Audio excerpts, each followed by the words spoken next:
देव की जय। विश्व वंदनीय संत सम्राट बंदी छोर सदगुरु श्री कबीर साहब जी, मेरे हृदय मंदिर के आराध्य परम पूज्य सदगुरु श्री महंत साहब जी, पूजा के योग सभी संत समाज में चरण कमलों में सिर झुका के 3 बार बंदी करता हूँ। बोलिए श्री सदगुरुदेव की जय। तो अभी मैं एक दृष्टांत कह रहा हूँ कि शेर के पास में सब मिलने के लिए जाते थे और शेर वो 60 दिन से भूखा अंदर है, जो भी जाए वहीं गिर जाए, जो भी गिर जाए तो वहां पहुंचे ही नहीं शेर तक देखते ही। अब एक गुरु का चेला था, वो गया और जैसे ही वह शेर की आंख देखी तो उसने की जाकी तो आंख फटी की फटी है और नीचे को करता नहीं है, चक्कर क्या है। वो धीरे धीरे पास में पहुंच गया, शेर पे हाथ भी फिराता रहा, लौट आया। अब बता, हिम्मत वाला एक ही निकला। मैंने कि ये दृष्टांत ही बेकार है, यहाँ लगेगा ही नहीं। कोई भी कहेगा कि जो किसी मूर्ख के द्वारा याद किया है, तो मूर्ख में हुआ, मैं आप नहीं, जिससे याद किया है ना, आपने विचार नहीं किया ऐसा है। तो अब बोले कि कैसे नहीं किया। मैंने 60 दिना में वो शेर जिंदा बचेगा नहीं, अब वहां बदबू आएगी। भूखा प्यासा वहां कैसे रह लेगा। हाँ क्या, अच्छा तो मैं बाद में समझाऊंगा, बाद में, अभी तेरी समझ में नहीं आएगा, मैं बाद में ये पूरा समझा दूंगा। अब गए स्टेज पे, हाँ बुरहानपुर। अब स्टेज पे पहुंचे तो स्टेज पे जाकर के उन्होंने एक कहा कि मैं कभी कभी कहता हूं कि अपने लिए धन रखना चाहिए, परिवार के लिए रखना चाहिए, दवाई के लिए रखना चाहिए, आने जाने वालों की सेवा के लिए रखना चाहिए, इतने से बचे तब दान करना चाहिए। हट हट हट, इतने से बचे तब दान करना चाहिए। तो चलो दान करना चाहिए। और मैं कहता हूं जो मेरा बनाया हुआ सूत्र है, अब मेरा नंबर आया तो मैंने तो सुख सागर पढ़ा है, उसमें जो राजा बलि के जो गुरु है ना, वो शुक्राचार्य, वो शुक्राचार्य कह रहे हैं राजा बलि से कि हे राजा बलि, अपने लिए धन बचाना चाहिए, परिवार के लिए बचाना चाहिए, आने वालों के लिए बचाना चाहिए, शरीर में औषधि लगे उसके लिए बचाना चाहिए, और इतने से बचे तब दान करना चाहिए। मैंने कि जो किसी का व्यक्तिगत नहीं है, कोई अपनी छाप लगाए दे तब वो गलत है। अब उसमें भी आए गए पास, बोले अरे तेने मेरा ऐसा कर दिया, वैसा कर दिया, ये क्या नहीं क्या। मैंने कि साहब जी, मैंने तो सबसे अगर पढ़ता हूँ उसमें जो लिखा है, मैंने आपसे कोई लेना देना नहीं है, ऐसा है। तो सदगुरु श्री कबीर साहब जी बड़े विचारमान अच्छे संत थे, और जो निर्णय से ठहरे उसी को मानते थे सदगुरु श्री कबीर साहब जी, और जो निर्णय से ना ठहरे उसको नहीं मानते थे। तो सारे संसार में किसको मानते हैं? जो भी सामने आ गया बस उसे मान लेते हैं, जो भी आ गया उसको सत्य मान लेते हैं। और सदगुरु श्री कबीर साहब ने कहा जो भी सामने आ जाए उसको सत्य नहीं मान सकते, सामने आए हुए को भी नहीं मान सकते। अब जैसे परछाई है, परछाई में चेतन का कोई भी गुण नहीं है, और परछाई वस्तु सिद्ध होती नहीं, अवस्तु सिद्ध होती है, और सामने आती है। शरीर की परछाई है, वृक्ष की है, छाया है, ये सब। लेकिन इसको यदि पूरा विवेक ना हो तो कोई लोग उसको भी वस्तु कह सकते हैं, उसको वस्तु कह सकते हैं। इसलिए परछाई वस्तु नहीं होती है, किसी की भी हो। वृक्ष को काट दो परछाई नहीं रहेगी, और परछाई को काटो तो वृक्ष नहीं कटेगा। परछाई को कितने भी कोई आरे चला है कि बड़ा वृक्ष है, बरगद का पेड़ है, यहाँ छाया बहुत है, चलो बोरा लेके चलते हैं, छाया बल्लाते, पूरा दिन भरते रहो, लेकिन छाया को न कोई हटा सकता है न कोई बच सकता है, क्योंकि वो कोई वस्तु नहीं है। और बरगद को काट दो तो छाया रहेगी नहीं, है ना। तो ये पंच तत्व जो मिश्रित है ना, जिसकी वो छाया पड़ती है। इसी प्रकार से जड़ चैतन्य के मेल में जो भ्रम उठा है उसको लोग पकड़ना चाहते हैं। अब उसको कैसे पकड़ेंगे, क्योंकि उसके कोई गुण धर्म सिद्ध होते नहीं और कोई वस्तु सिद्ध होती नहीं। साधु श्री पूरन साहब जी कहते हैं कि ता मन, वो कबीर साहब जी कह रहे हैं शब्द नंबर 92 में कि ता मन को चीनो मोरे भाई, तन छूटे मन कहाँ समाई। उस मन को चीनो, जिसको आपने मानंदी करके जो माना है, जो मन की मानंदी है, उसको चीनो। अब तन छूटेगा तो मन कहाँ समाएगा। जो ईश ब्रह्म परमात्मा आपने जो माना था मन मानंदी से, तो अब वो वस्तु ठहरता है कि यहाँ से मानंदी हुई वो वस्तु ठहरेगा, है ना। ये तन वस्तु है कि मानंदी वस्तु है, जीव वस्तु है कि तन वस्तु है। तो सदगुरु श्री पूरन साहब जी निर्णय में कह रहे हैं कि जीव और शरीर दोनों वस्तु हैं, मन और जीव दोनों वस्तु हैं। और जो मन, जीव और मन के बीच की जो मानंदी जो उठी है वो अवस्तु है, वो कोई वस्तु नहीं है। तो अवस्तु कहिए ब्रह्म, और अवस्तु कहिए परमात्मा, अवस्तु कहिए अल्लाह खुदा, अवस्तु कहिए आत्म परमात्म। जितनी भी मानंदी जीवने करी वो सारी अवस्तु है और जीव वस्तु है, क्योंकि वस्तु से बने वो वस्तु।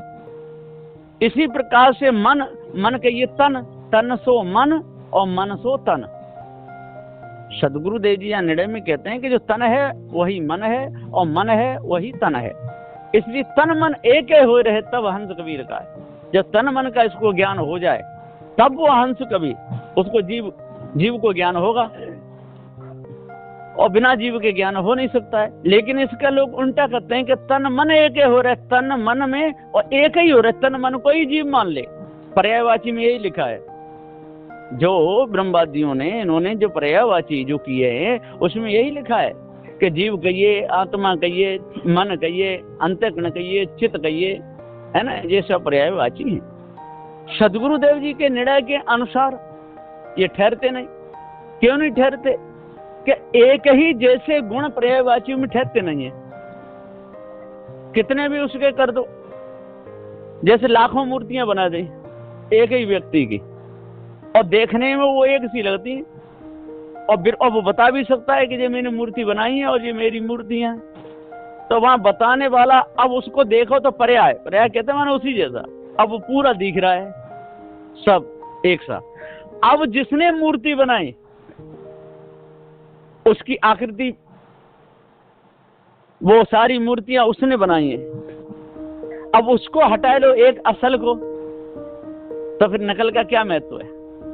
तो एक असल पर नकल अनेका, और अनेक नकल नहीं पावे एका।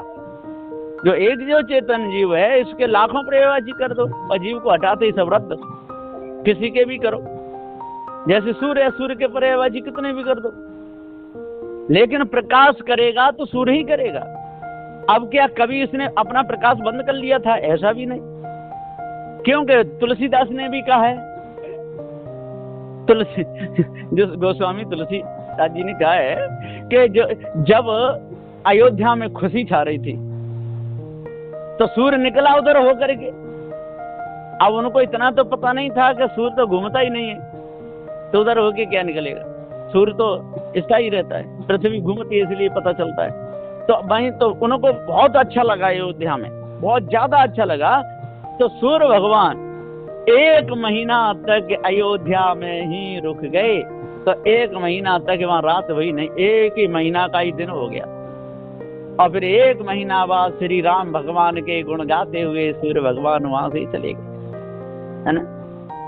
क्या जब इन्होंने, जो गोस्वामी तुलसीदास जी ने जब ये कहा था, उससे पहले सूर्य घूमता होगा, और उन्होंने जब वहां से हटे गया, वहां से चले, तब इस तरह हो गए होंगे कि चलो राम के दर्शन हो गए।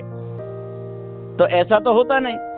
तो सदगुरु श्री कबीर साहब जी निर्णय के अनुसार कहते हैं कि किसी ने भी कल्पना की हो और कैसी भी कल्पना की हो, कल्पना करने वाला ज्ञान स्वरूप है, तब कल्पना कर पाएगा। और यदि ज्ञान स्वरूप नहीं होगा तो कल्पना कर ही नहीं पाएगा। तो जितने भी सारे संसार में कल्पना है तो ये मनुष्य की है, क्योंकि पशु पक्षी उसमें खाने में भी जीव है, वो भी यहीं से गया है कर्म बिगाड़ के, वहां फल भोग रहा है। लेकिन जो कल्पना मनुष्य कर सकता है वो कोई नहीं कर सकता है। तो जितने 4 वेद, 6, 7, 18 प्राण, 108 स्मृतियां, जितने भी कल्पना की है सारे संसार में, ये सब मनुष्य की है।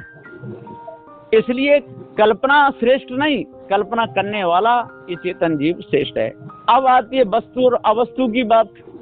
यदि अवस्तु को मानता है, अनुमान से मानता है, तब भी वस्तु सिद्ध हो जाएगी, और देख के मानता है तब भी सिद्ध हो जाएगी। अनुमान से भी वस्तु सिद्ध हो जाएगी, और बिना अनुमान के यदि प्रत्यक्ष तब भी सिद्ध हो जाएगी। लेकिन अब अनुमान कैसा करते हैं लोग? जो वस्तु से रहित, जो वस्तुओं से जो रहित जो अनुमान किया है वो सिद्ध नहीं होता है। जब नदी में बाढ़ आएगी ये अनुमान सिद्ध हो जाएगा, बांध टूट गया, वर्षा हो गई, ये सही है। अब कोई कहता है कि नहीं ना बांध टूटा है ना वर्षा हुई है, ये तो परमात्मा की दया से बाढ़ आ गई, अब ये अनुमान सिद्ध नहीं होगा। अनुमान सिद्ध होता है, लेकिन कौन सा सिद्ध होता है कौन सा नहीं होता है ये इन लोगों को कुछ भी पता है नहीं। तो सदगुरु श्री कबीर साहब जी पुकार के समझाते हुए कहते हैं कि जो निर्णय से सिद्ध हो वो ही माना जाता है, और निर्णय से सिद्ध ना हो तो उस बात को हम मान नहीं सकते। सदगुरुदेव ने पहले ही बीजक में कह दिया है कि जो मोह जाने ताय में जानो, और लोक वेद का कहा न मानो। इसका टीका तो कई प्रकार से लोगों ने किया है, लेकिन सदगुरु श्री पूरन साहब जी कहते हैं कि जो मोह जाने ताय में जानो, लोक वेद का कहा न मानो। है ना, आप लोग कितने भी भजन करते रहो, कुछ भी किसी का भी करते रहो, आपने देखा होगा या आपके पास आया होगा तो आप कहते हो, लेकिन मेरे अनुभव में ऐसी कोई बात नहीं आई, क्योंकि जो मुझे ही नहीं जानता है या मेरे को समझ आता नहीं, पास नहीं आता है, अब वो मुझे नहीं जानता तो मैं भी उसको नहीं जानता। सदगुरु श्री राम स्वरूप साहब जी टीका में कहते हैं कि जो मोह जाने ताय में जानो, और लोक वेद का कहा न मानो। पृथ्वी मुझे जान नहीं सकती, वायु मुझे जान नहीं सकती, अग्नि मुझे जान नहीं सकते, है ना, जल मुझे जान नहीं सकता है, और कोई भी मुर्दा जितने भी पदार्थ हैं ये मुझे को जान नहीं सकते, है ना। और जो मुझे जाने और ताय में जानो, और मैं जानता हूँ, मैं तो प्रत्यक्ष उसे जानता हूँ जो तो जड़ है, इसमें जानने की कला है ही नहीं। जो मुझे जाने ताय में जानो, और जो मुझे जानता है जो चेतन जीव है उसे भी मैं जानता हूँ, और जो जड़ को भी मैं जानता हूँ, जो नहीं जानता है। तो जो जानता है उससे तो मैं प्रेम करता हूँ, जानता हूँ, बात करता हूँ, और जो मुझे नहीं जानता उससे तो मेरा कोई लेना देना है नहीं, उससे तो मैं काम चलाता हूँ। तो यहाँ निर्णय में ये सिद्ध हो गया कि जो मोह जाने ताय में जानो, लोक वेद का कहा न मानो। तो जे लोक में जो लोगों ने जो टीकाएं की हैं, जो वेद शास्त्रों में जो बात लिखी है, ये मनुष्यकृत हैं, और उन्होंने जो ईश ब्रह्म परमात्मा जो भी माना उसको मैं नहीं मानता हूँ। जो मुझे जानता है उसे मैं जानता हूँ। ये वेद वक्ता मुझे जानते हैं तो मैं उनको जानता हूँ, वेदों में लिखी वाणी है उसको पढ़ करके मैं जानता हूँ कि सही और गलत क्या है। लेकिन इन लोगों ने जो जड़ चेतन मिश्रित जो मान करके जो पूजा ठानी है संसार में, इसको मैं नहीं मानता। हट, इसको मैं कैसे भी नहीं मान सकता हूँ, क्योंकि ये सारी झूठी कल्पना मिथ्या है। जड़ और चेतन दो ही पदार्थ हैं, तीसरा और कोई नहीं है। इसलिए सदु कहते मन मन करते सुरनन मुझे मन के लक्ष्य द्वार, ये सब मन मानंदी के द्वार हैं। जितने भी काशी में, मथुरा में, हरिद्वार में, नंदगांव में, बरसाने में, गोकुल में, महावन में, चारों धामों में, ऊपर नीचे, 7 स्वर्ग 7 पाताल, जितने भी मन है ये सब मन के लक्ष्य द्वार हैं। और वो कोई वस्तु वहाँ पर कोई ठहरती नहीं है, है ना। मन ये 4 तत्वों से बना हुआ, पोल में गड़ा हुआ ये शरीर है, और इसको चलाने वाला सत्य अविनाशी चेतन जीव है, और कोई इसके ऊपर ठहरता निर्णय से नहीं ठहरता है। इसलिए जीव ही सर्वोपरि है। बोलिए श्री सद्गुरुदेव की जय।